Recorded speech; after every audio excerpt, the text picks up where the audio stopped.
isu yang hari ini digulirkan ini adalah isu yang sangat menarik.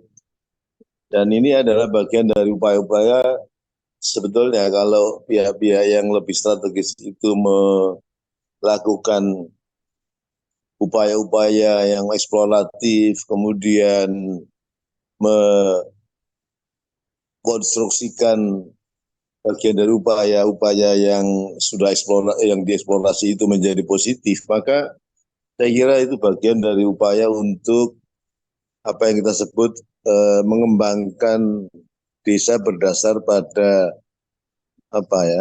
undang-undang desa itu kan bagian dari yang mesti yang memberi stimulasi sebetulnya. Jadi bagian yang mendorong, menstimulasi ya, memberikan motivasi gitu ya. Tapi catatan saya Mas Surya Koco, hari-hari ini nampaknya memang pihak-pihak yang mempunyai kekuasaan untuk melakukan itu kayaknya tidak perform. Jadi performansinya itu ya kalau boleh dikatakan Mas Agung, itu kayak kaset yang lokor itu loh Mas. Blower gitu.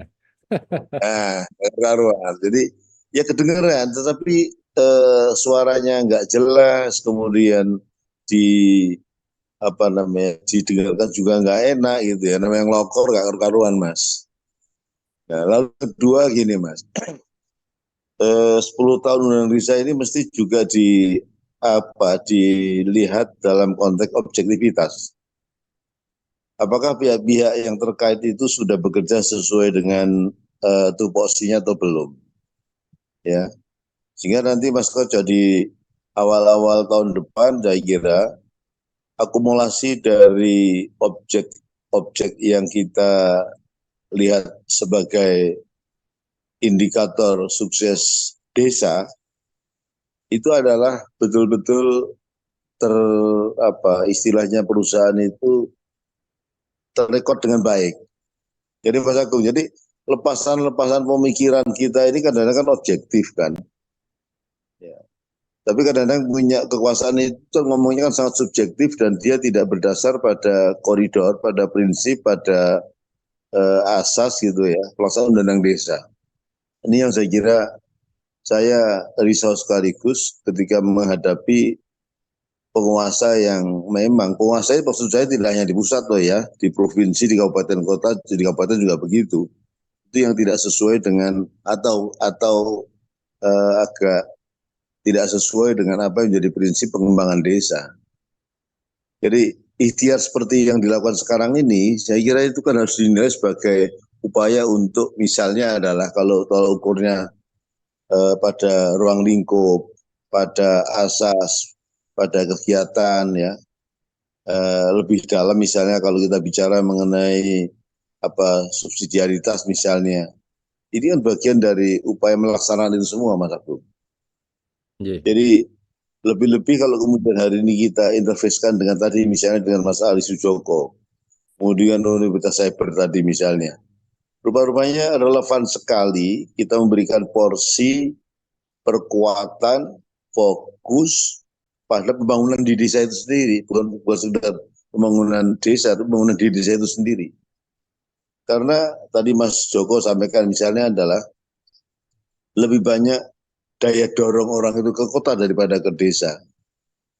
Jadi itu sudah biasa, tapi ketika yang bicara itu dengan Mas Ali Joko tadi, nampaknya bahwa urbanisasi itu menjadi satu problem kan dalam tanda petik ini.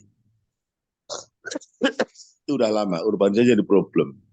Karena daya tarik dan daya dorong itu nggak ketemu. Nah ini nasib orang desa kalau kemudian dinilai, kemudian kalau dinilai misalnya dari kebutuhan tenaga kerja perkotaan, teman-teman saya yang dari desa itu begitu masuk kota, itu kenapa tidak mendapatkan apresiasi yang maksimal? Karena memang nggak ketemu kebutuhan SDM kota dengan apa yang menjadi apa yang teman-teman kita dari desa masuk ke kota itu. Jadi nggak ketemu gitu. Jadi walaupun mereka di kota, tapi pada dasarnya adalah mereka, mohon maaf ini, tidak mendapatkan porsi yang proporsional atau bahkan dalam klasifikasinya itu adalah mungkin lower class gitu. Dan Mas Joko kalau kemudian bicara mengenai statistik, perpindahan dari desa ke kota hari ini faktanya orang kota sekarang lebih banyak daripada orang desa. 56% orang Indonesia itu di kota. Tetapi ini terpaksa ke kota itu karena memang desa masih banyak PR, Mas Agung. Beda dengan beberapa kalau kita baca referensi dari berbagai negara, menjadi kota itu adalah natural sekali. Jadi tahu-tahu jadi kota kampung kita begitu Mas, bukan kemudian perpindahan orang. Maka klasifikasi yang ada di misalnya kalau kita beraturan misalnya apa budaya country dengan municipal, apa budaya country dengan major misalnya, seperti itu. Jadi ini PR besar menurut saya bagaimana undang desa itu didorong untuk orang itu kemudian tidak bermigrasi ke perkotaan. Nah, kuncinya kesejahteraan. Apa yang kita lakukan hari ini saya kira itu adalah sudah related dengan alinea 4 Undang-Undang Dasar 45, Mas.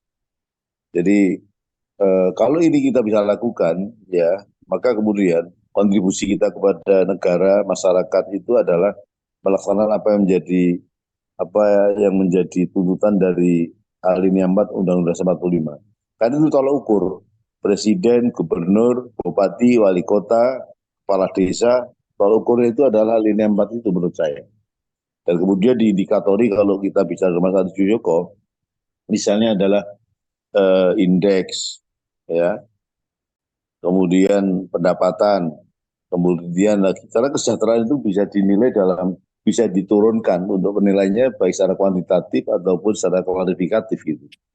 Jadi itu Mas Agung, Mas Oryo, Mas Widi, Mas Abdul. Jadi saya kira kita selalu berada di dalam ruang yang menurut saya on proses, tetapi itulah bagian dari upaya kita yang optimal untuk menjadi terbaik pada masyarakat, khususnya teman-teman kita masyarakat dari desa itu.